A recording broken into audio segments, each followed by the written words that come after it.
Bismillahirrahmanirrahim. Assalamualaikum warahmatullahi wabarakatuh. Kali ini kami akan membahas tentang Al-Qaidah Al-Khamisata Asyarah. Kaidah yang ke-15, ma min amin illa waqad khussa. Tidaklah lafaz itu am kecuali pasti ada taksisnya. Umumatul Quran makhsusatun. Keumuman Al-Quran itu pasti ada taksisnya. Fil aksar, pada kebanyakan lafaz di dalam Al-Quran.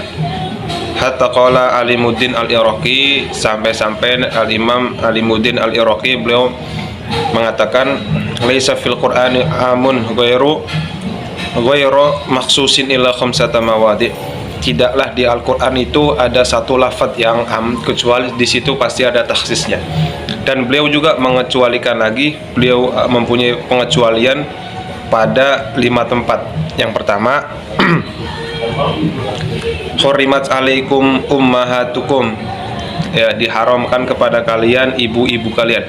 Makanya setiap ibu itu, setiap seseorang yang disebut ibu, atau ibu itu nasab atau ibu rodho'ah, itu maka menjadi haram.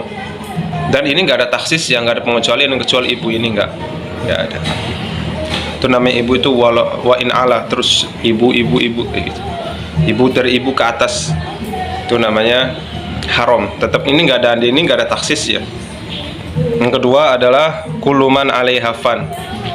Setiap sesuatu yang ada di atas bumi ini pasti akan binasa. Dan semuanya, kuluman alaihafan itu semuanya pasti akan binasa. Nggak ada pengecualian lagi, nggak ada.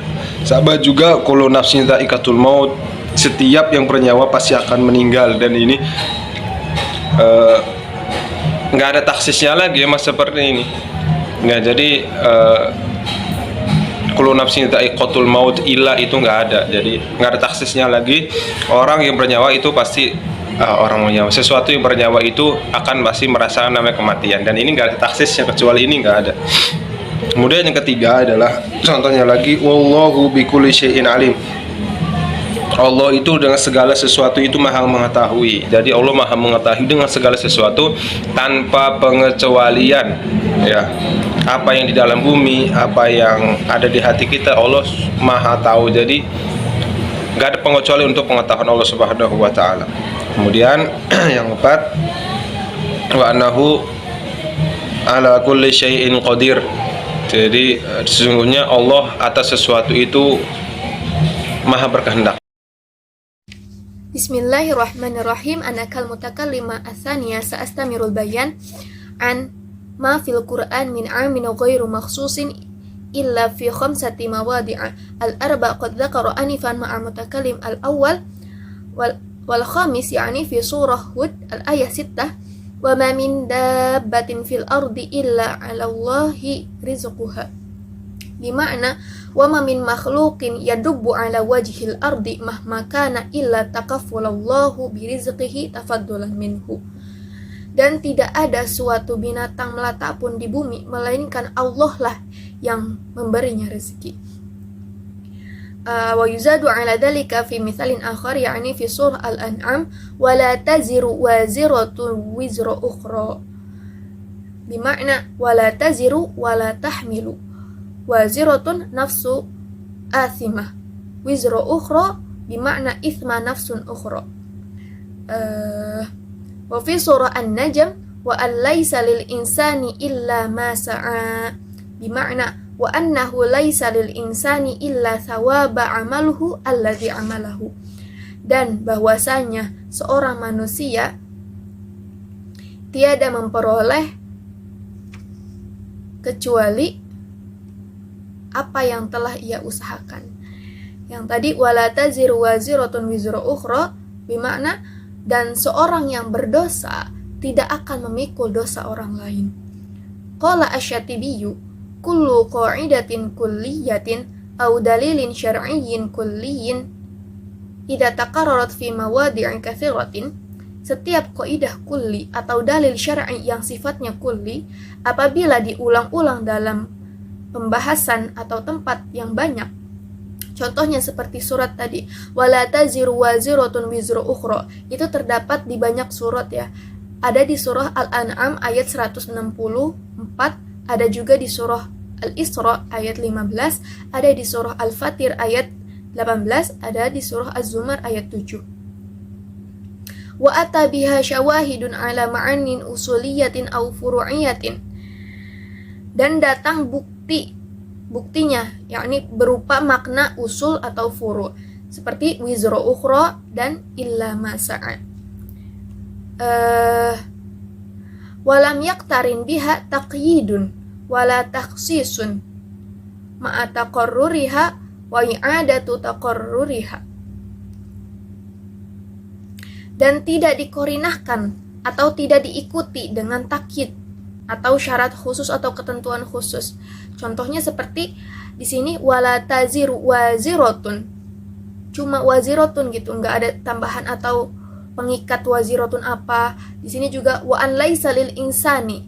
Semua insan, bukan contohnya bukan insan al-ajuz, al-insan al-qawi gitu. Di sini lafaz insannya umum gitu ya, tidak diikat oleh sesuatu. Wala takhsisun, dan tidak ada taksis, tidak ada pengkhususkan. Jadi ini lafadznya umum.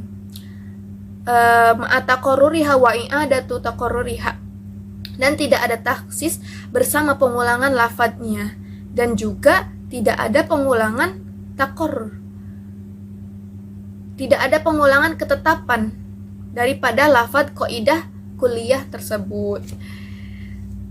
Fadzalika dalilun ala baqaiha ala muqtada lafziha minal umum. Nah, maka ini tuh menunjukkan bahwasanya akan tetapnya baqaiha ala muqtada lafziha, akan tetapnya kaidah kuliah ini dengan kesesuaian atau sesuai dengan lafadz dari lafadz yang umum. Yang dimaksud di sini adalah lafadz waziratun dan lafadz al-insan. Di sini lafadznya umum ya, tidak diikat dengan sesuatu, tidak ditaksis, dan tidak didatangkan takyid. Seperti contoh tadi di atas ya, di sini dabbah, waziroh sama insan, di sini lafadznya umum ya. Tidak dibatasi al-insan al-ajuz, al-insan al-qawi, tapi semua insan, semua manusia. Dabbah, hewan melata, semua hewan melata. Tayyib, iktafaitu bihadzal qadar. Nasta'fikum ala jami'il akhta' wan nuqsan.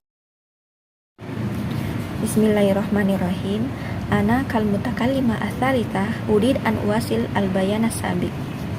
Wa minal furu'il fiqhiyati ala hadhil qa'idati tahlilu saydil kilabi al muallamati. Qala ta'ala a'udzu billahi minasyaitonir rajim. Qul uhilla lakumut thayyibatu wa ma 'allamtum minal jawarihi mukallibin tu'allimunahunna mimma 'allamakumullah. Jadi di sini menjelaskan tentang salah satu cabang fikih yang berdasarkan atas kaidah ini, yaitu kaidah ma min amin illa wa qad khussa. Tidak ada lafaz am kecuali sudah ditaksis. Jadi salah satu contohnya adalah tentang analisis binatang buruan anjing yang sudah dilatih untuk berburu.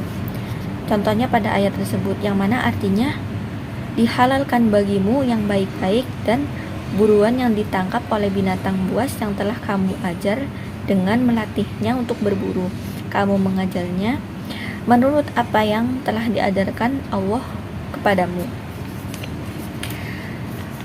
Qala al-Qadhi Abu Bakr ibn al-Arabi fil ayah kul uhilla lakumut thayyibat ila akhirih amun fil kilabil aswad wal abyad. Jadi Imam Qadhi Abu Bakar ibni Arabi ini berkata bahwasanya di dalam ayat tersebut masih maksudnya di dalam lafaz al-jawari. Jadi jawari itu kan bisa binatang buas yang mempunyai taring ataupun kuku tajam yang mana digunakan untuk berburu. Contohnya anjing, elang dan sebagainya. Jadi lafaz al-jawari itu masih untuk anjing yang berwarna putih dan juga hitam. Menurut Imam Ibnu Arabi, anjingnya itu masih am, bisa jadi putih dan juga hitam. Wa qala man la ya'rif inna saydal kalbil aswad la yukal. Liqaulin Nabi sallallahu alaihi wasallam, fa innal kilabal aswada syaitonun. Adapun menurut orang yang nggak tahu pasti berkata bahwasanya hasil binatang buruan anjing yang berwarna hitam itu tidak boleh dimakan.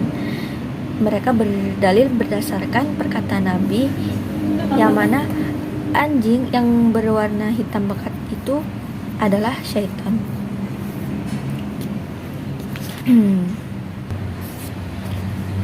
Wahada wa inna maqalahu Nabi sallallahu alaihi wasallam fi qat'i sholati falau kana suibu mitlahu laqalahu.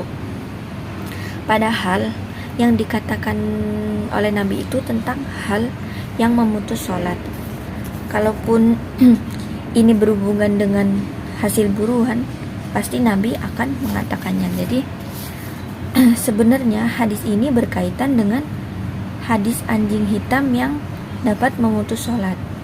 Maksud dari kandungan hadis ini yaitu kalau mau sholat itu kan harus dikasih penghalang di depannya. Kalau nggak dikasih penghalang, maka sholatnya itu akan terputus apabila lewat di hadapannya keledai, wanita, dan juga anjing hitam. Nah, kenapa anjing hitam ini diserupakan dengan setan? Karena jauh dari manfaat dan juga malah membahayakan. Maksudnya diserupakan dengan setan dalam sebagian sifat-sifatnya. Nah, memutus sholat di sini ulama berbeda pendapat ya. Apakah maksudnya sholatnya itu batal ataupun sekedar mengurangi pahala sholatnya? Karena hati itu nggak khusyuk mikirin 3 hal tersebut. Summa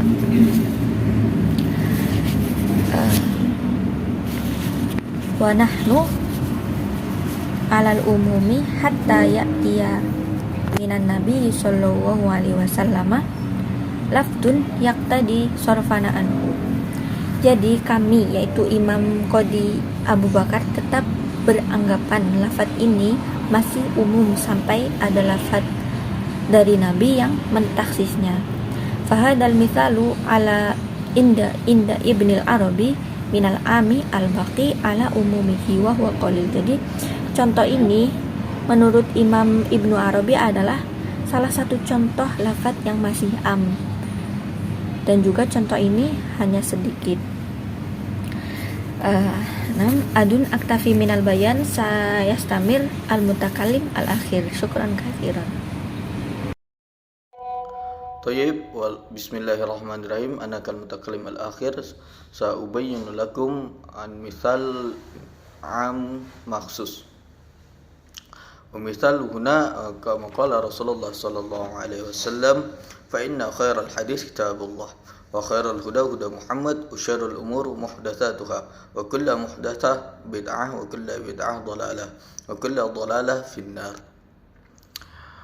Nabi Shallallahu Alaihi Wasallam bersabda, sesungguhnya sebaik-baik perkataan adalah kitabullah, dan sebaik-baiknya petunjuk adalah petunjuk Muhammad, dan seburuk-buruknya perkara adalah perkara yang baru, dan setiap bid'ah adalah sesat, dan setiap kesesatan akan masuk neraka.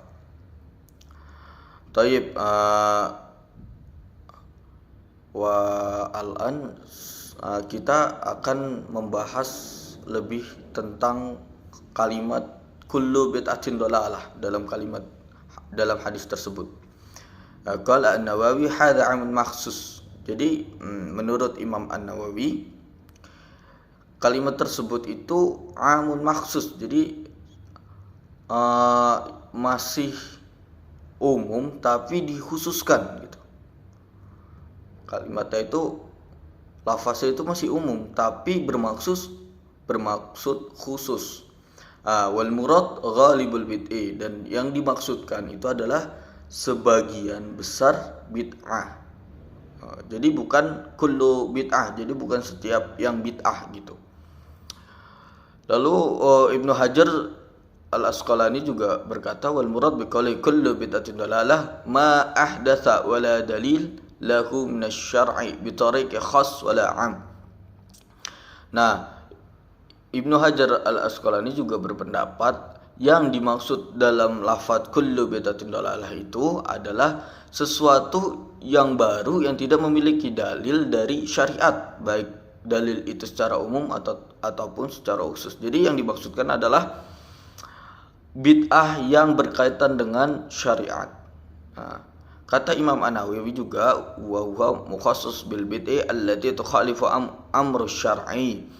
Nah, intinya tuh dikhususkan untuk bid'ah yang bertentangan dengan perintah syariat. Lalu ada juga contoh selanjutnya.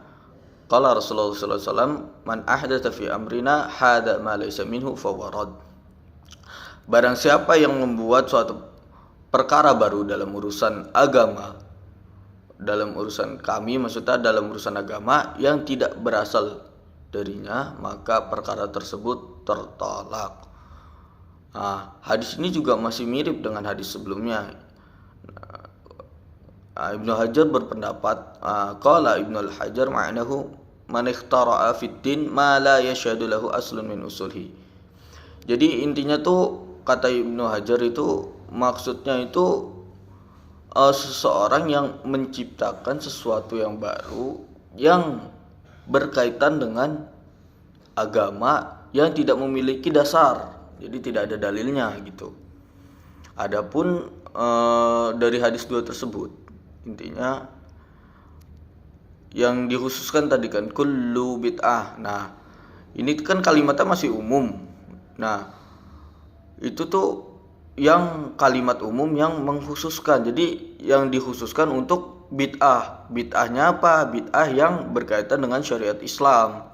Jadi kalau bid'ahnya itu berkaitan dengan syariat Islam dan memang tidak ada dalil yang menjelaskan tentang bid'ah tersebut, maka hal tersebut ditolak. Nah, jika memang tidak berkaitan dengan syariat Islam, seperti kan ada banyak bid'ah-bid'ah ya. Mungkin penjelasan tentang pengertian bid'ah mungkin kawan-kawan sudah mengetahuinya semua, bahwasanya ya sesuatu yang baru itu kan kayak HP, laptop dan sebagainya itu kan memang tidak dijelaskan dalam syariat gitu, maka hal tersebut diperbolehkan. Ya, jadi intinya tuh kalimat kullu bid'atin dhalalah ini kalimatnya masih umum, tapi dikhususkan. Khusus apa? Bid'ah yang apa? Kan ini kullu bid'ah bukan seluruh bid'ah, tapi bid'ah yang dikhususkan untuk bid'ah yang berkaitan dengan syariat Islam dan bertentangan dengan syariat Islam. Mungkin sekian. Nah, nanti akan ada contoh-contoh lainnya di pembahasan selanjutnya. Syukran hadza minna, atlubul afwa minkum wa syukran lakum ala ihtimamikum wa jazakumullahu khairan katsiran. Wassalamualaikum warahmatullahi wabarakatuh.